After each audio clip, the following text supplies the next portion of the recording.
À l'unanimité, les députés donnent quitus à la réalisation au Burkina Faso d'une centrale solaire photovoltaïque à vocation régionale. Ce projet sera financé par la Banque mondiale à plus de 35 milliards de francs CFA. Il permettra au Burkina Faso, à l'horizon 2025, de vendre de l'énergie aux pays de la sous-région. Avant ce vote, il a fallu, pour le ministre en charge de l'énergie, convaincre les élus nationaux. Car dès le début de la plénière, c'est le président de l'Assemblée nationale lui-même qui monte au créneau. Pour lui, le projet n'est pas réaliste et il ne mâche pas ses mots pour le signifier. Nous, au niveau de l'Assemblée nationale, nous ne croyons pas à ce verbiage creux-là. Ce n'est pas possible.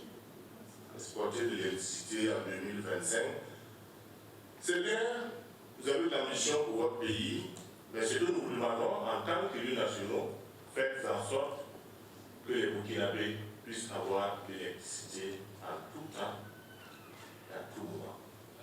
L'objectif de ce projet, d'une manière ou d'une autre, c'est vrai, c'est d'abord de répondre aux besoins du Burkina parce que, comme vous l'avez si bien dit, si nous n'avons pas fini de régler nos problèmes ici, ben, nous n'allons pas aussi vendre l'énergie à la sous-région.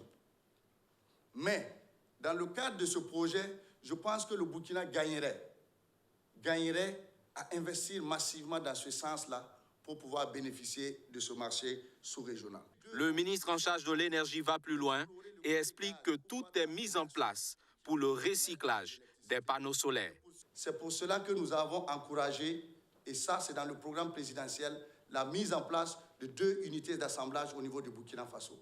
La première est déjà, fonctionne déjà, elle a déjà commencé, elle travaille déjà avec nos équipes. Nous avons mis en place un mécanisme pour pouvoir lui permettre de récupérer toute sa production.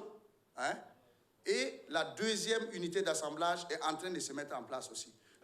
C'est connu, le mois d'avril rime avec la chaleur et les délestages. Les élus nationaux ont saisi l'occasion pour interroger Bachir Ismaël Ouedraogo sur les mesures prises pour la fin des délestages.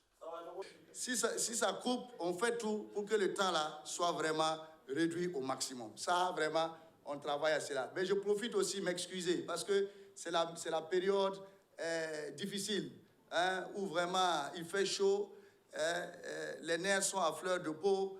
Et dès que ça coupe un peu, on sent ça, dites tout de suite. Bon, vraiment, pardonnez, excusez-nous. On fait de notre mieux pour que vraiment ces désagréments-là puissent en tout cas être réduits au maximum. Les députés ont aussi adopté un autre projet de loi portant financement du programme solaire dénommé Yelen. Il permettra au pays d'accroître son taux d'électrification nationale et réduire sa dépendance énergétique, indique le ministre en charge de l'énergie.